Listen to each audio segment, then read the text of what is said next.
자, 이청준 645의 축제라고 하는 원래 이청준의 소설을 645가 시나리오로 각색한 겁니다. 시나리오로. 사실 이제 시나리오라는 것은 영화 상영을 목적으로 하거든요.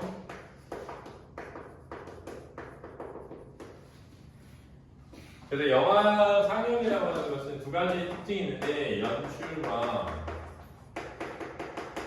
편집이라고 하는 특징이 있어. 그래서 이 연출과 편집을 위해서 시나리오 용어라고 하는 게 등장하게 되니까 이 용어에 대한 이해가 있어야 돼, 기본적으로. 그렇지? 그래서 여기 보면 앞부분의 줄거리에 유명 작가인 이준섭은 치매를 앓았던 노모가 돌아가시자 장례를 치르기 위해 아내 지연과 딸 은지와 함께 고향집으로 옵니다. 문학 잡지 기자인 장혜린도 취재차 동행을 하고요. 고향집에 가족들이 모두 모이고 13년 전에 돈을 훔쳐서 가출했던 준섭의 이복 조카인 용순이도 나타납니다. 용순은 자기를 사랑해주던 할머니의 죽음을 슬퍼하며 삼촌 준섭이 할머니를 직접 모시지 않은 것에 대해서 분개합니다. 여기 이제 앞줄의 내용이고요. 자, 신 넘버 142번 마당밤 이렇게 돼 있는데 이렇게 돼 있는 것을 장면 번호라고 하고요. 이 번호가 바뀔 때는 시간이나 공간의 변화가 있는 것이다 라는 것을 알아둬야 되고요. 원래 장면이라고 하는 것은 시간이나 공간 그리고 인물로 구성되어 있는 것입니다. 그렇죠? 그래서 시간이 변하거나 공간이 변하거나 인물이 변하면 장면이 변한다라고 하거든요. 근데 이제 신 넘버 142번에 마당밤 이렇게 돼 있잖아요. 마당밤.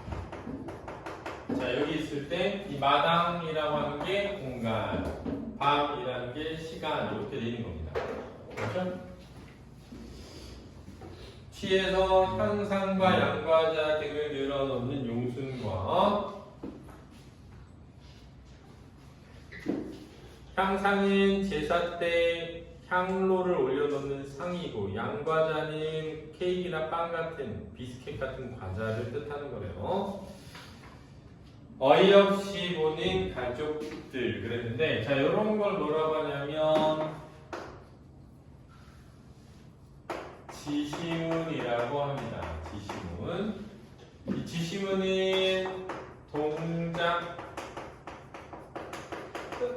지시문과 무대 지시문이 있는데요.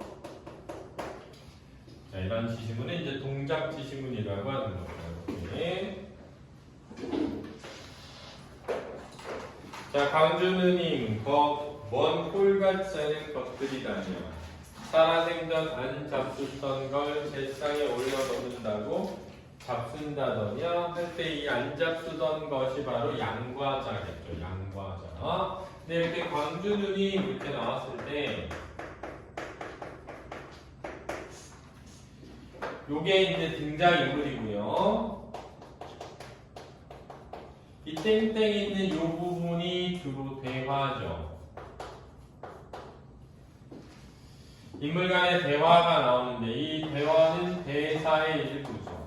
대화나 독백 등이 있습니다. 물론 방백이 있는데 방백은 연극에서 주로 나오는 거여서 이렇게 이해되어 있습니다. 그래서 우리가 대사가 있고 지시문이 있고 해설이 있고 이렇게 극갈래의 특징이죠.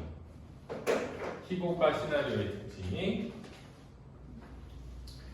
자, 여기 이런데 대화는 이 대사는 인물의 성격이나 인물 간의 관계를 드러내게 되는 겁니다. 그리고 전에도 얘기했지만 이 인물의 성격이 결국은 주제를 구현하는 장치예요. 그래서 성격이 되게 중요합니다. 그리고 이 관계에서는 특히 갈등 관계에 대한 이해가 이 주제랑 연결되어 있으니까 잘 알아야 돼요. 이 갈등이 보통 해소되는 과정을 통해서 주제가 구현됩니다. 한평매형, 근데 한평, 광주 이거는 전부 지명 이름이에요. 지명. 그래서 광주에 사는 누나, 광주 누님, 한평에 사는 매형, 한평매형 이렇게 되는 거야. 그렇게 취해갖고 무슨 할머니 앞에 볼라치 있다고 나서냐? 비켜 나와라! 물건을 집어던지며. 이게 동작 지시문이죠. 용순 술병을 따려다가 왜요? 내가 술집 여자 딸년이라 그러는 거예요? 그러면 댕내들은 뭐 그리 잘났어요? 삼촌 소설에 좋게 써져 있으니까 정말 그렇게 잘 살았다고 착각하는 거 아니에요? 웃기지들 마세요. 잘난 삼촌 때문에 집안 광고는 잘 됐는지 모르지만 내가 보기에 할머니 제대로 모신 사람은 하나도 없어요. 그러니 내가 내 잔 드리는 거 막지 말아요. 이렇게 하면서 지금 용순이랑 가족들 간에 갈등이 있는 거죠. 핵심은 용순이는 할머니를 모시는 것에 대한 가족들의 행동에 불만이 있는 거죠. 지연 나와서 나가 정말 너무하네. 큰일 치느라고 참아 넘기려 했더니 정말 못 듣겠어. 용순이 혼자 할머니 생각했어? 할머니 가장 힘들 때 용순이는 어디 있었어? 잘했건 못했건 여기 있는 사람 모두는 할머니와 함께 견뎠어. 정작 용순이는 할머니께 받기만 했지 해드릴 게 뭐 있어? 그리워만 하고 이렇게 철없이 투정만 하는 게 할머니 모시는 거야? 할머니 얘기 곱게 하는 게 누군 정말로 그렇게 알아서 그런 줄 알아? 하고 등약되어 있습니다. 143장면 동화의 봄날. 이 동화 속이라는 게 동화라는 게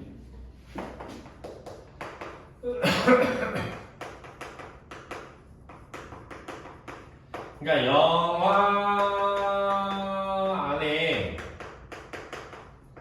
동화를 삽입한 형태로 시나리오를 쓴 거야. 분이를 타고 있는 지연, 준섭이 할머니를 돌려누이자 우유를 먹이는 지연, 다가와서 보는 은지. 아이의 내레이션, NAR은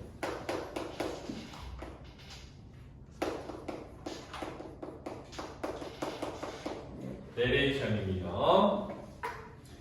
해설자처럼 해설하는 거야, 알았지? 해설하는 일. 할머니는 이제 갓난아이가 옹알이하듯 웅얼대거나 어린아이가 엄마 뱃속에 있을 때처럼 두 손과 두 다리를 오므린 채 밤낮없이 며칠씩 긴 잠을 주무십니다. 그러나 은지는 그런 할머니가 조금도 흉하거나 우습게 생각되지 않습니다. 할머니는 새 아기로 태어나시기 위해 은지네를 떠나가실 준비가 거의 끝나고 계신 것입니다. 젖병을 빠는 준섭이 모아 지켜보는 가족들. 준섭보가 할머니죠. 은지는 지금 할머니가 영영 헤어져가는 것이 점점 섭섭하고 싫어졌습니다. 할머니가 새 아기로 태어나지 말고 그냥 이대로 은지하고 함께 사셨으면 싶었습니다. 자, 지연 우유를 먹이며 그건 할머니 마음속에 가득 찬 사랑 때문에 그러실 수가 없으시단다. 사람은 누구나 나이를 먹으면 지혜가 쌓이는 건 은지도 이제 알고 있지. 그런데 그 지혜가 가득 차면 마음속에서 삭아서 다른 사람에게 흘러넘치고 싶은 사람이 된단다. 할머니께서 다른 사람에게 베푸신 좋은 일들도 다 그 사랑 때문이고 젖병을 빠는 준섭이 엄마. 아이의 나레이션. 아빠 말씀으로는 할머니가 은지에게 나이와 키와 지혜를 나눠주고 어린아이가 되어 우리 곁을 떠나시는 거나 그 영혼이 다른 곳에서 새 아기로 태어나시게 되는 것도 다 그 사랑 때문이랍니다. 라는 동화 같은 이야기를 삽입했죠. 자, 145번 마을 앞길에 차 안에 둔덕의 아침에 일어난 일입니다. 장혜림이 빗세라고 알아요. 장혜림은 기자입니다. 취재 동행한 기자, 문학잡지. 자기 동지가 없어서 비만 오면 이 나무 저 나무 밑으로 울어대는 새가 빗세래요. 이상한 새도 다 있네. 자, 용순이는 아까 술집에서 일했던 할머니의 죽음에 속상해하며 온 여자죠. 이상한 새도 다 있네. 이 선생님 소설 속에 나오는 새예요. 둔덕 위에 나무 곁에 쪼그리고 앉아있는 준섭이. 장혜림의 소리만. 비오는 밤이면 그 빗새 소리를 들으며 할머니는 무슨 놈의 새가 지둥지 하나 못 지를 팔자로 타고났을까 푸념하시면서 뒷좌석에서 장혜림의 말을 듣고 있는 용순의 모습이 보이게 찍었다는 거야. 그러니까 이거는 지금 차 안에 모습이죠. 장혜림의 소리만 들리는 거야. 그러니까 장혜림은 소리만 들리고 뒷좌석에 있는 용순의 모습이 보이는 거야. 돈 벌러 간다고 어느 날 집을 나간 가족 중에 누군가가 낯선 땅에서 비바람 피할 의지처나 찾았을까 애태웠대요. 할머니가 나무 옆에 앉아있는 준섭의 모습이 계속 보이면서 그래서 할머니는 그 새들이 편히 쉴 수 있도록 집 앞에 있는 나무를 정성 들여 가꾸면서 모이도 뿌려놓고 했대요. 그러니까 이 할머니의 어떤 성격은 타인을 배려하고 위하는 마음가짐이죠. 말없이 앞만 보고 앉아있는 용순과 계속 얘기하는 장혜림. 물론 할머니도 그런 마음이 있으셨겠죠. 하지만 치매를 앓는 할머니로서는 너무나 깊은 생각인 것 같아요. 소설가는 소설 속의 인물을 통해 자기 생각을 드러낸대요. 용순을 보며 물론 그 생각들만큼 실제 사는 게 훌륭한 건 아니지만요. 자기 사는 거 변명하는 게 소설이라잖아요. 용순이 둔덕 쪽으로 시선을 돌린다. 준섭이 나무 옆에 앉아있다. 용순의 옆 시트 위에 동화책이 놓여진다. 소리. 이준석 선생님이 처음 쓴 동화인데 한번 읽어보실래요? 준섭을 보던 용순이 눈을 돌려 동화책 쪽을 본다. 이런 거는 전부 이런 동화책을 읽는 과정을 통해서 안에 쌓여있던 내적 갈등이나 외적 갈등, 오해 같은 게 해소되는 과정을 보여준다. 자, 다시 162번 장면의 동화 속 봄의 날. 흰 포를 덮고 누워있는 준섭의 엄마. 아이의 나레이션. 할머니께서는 오늘 마지막 남은 아이를 다 나눠주신 모양이라고 아빠가 말씀하셨습니다. 은지는 그 할머니의 영혼이 조용한 숨결을 타고 슬며시 은지네를 떠나시며 옷을 개어놓듯 곱게 벗어놓고 가신 하얗고 조그만 옛날 모습 앞에 몹시도 섭섭하고 슬픈 마음이 복받쳐 올랐습니다. 은지 들어와서 준섭의 엄마를 들여다본다. 뒤돌아보는 은지. 사과나무에 꽃잎이 떨어지고 나뭇가지 사이로 흰 배추꽃 나비가 날아오른다. 이거 다 연출한 거야. 아이의 나레이션. 할머니의 영혼은 팔랑팔랑 하얀 날갯짓으로 올라가는 배추꽃나비 위에 실려가고 있는 것 같습니다. 누워있는 준섭 엄마의 상반신. 은지는 그저 할머니 영혼이 세상에서 제일 예쁘고 착한 새 아기로 태어나기를 마음 깊이 빌어드립니다. 사과나무 꽃잎이 떨어지는데 나무 아래 서 있는 은지. 할머니 고마워요. 안심하고 떠나세요. 할머니께서 저한테 나눠주신 아이는 제가 살 맡아서 간직하고 있습니다. 동화꾼이군요. 자, 163번 장면에 다시 용순의 차 안으로 낮이 이어지는 동화책. 할머니 그림에서 빠지면 동화책을 넣는 용순의 손. 그래서 이 다음에 어른이 되고 나면 제가 할머니 대신 새로 태어나는 아기들에게 그 나이를 다시 나눠줄 거예요. 은지는 마음속으로 그렇게 다짐했습니다. 눈물을 흘리는 용순. 왜 흘리는지 우리는 모르는데 감동받은 거야. 멀리서 반원하는 곡소리가 들린다. 그러면서 이제 이 용순이가 가족들과 겪었던 갈등과 오해를 풀고 가족들과 함께 축제장으로 이 할머니의 장례식장을 만들어간다 라는 내용이 축제라는 영화의 한 부분입니다. 내용은 어렵지 않으니까 문제 바로 풀어볼게요. 풀어보세요.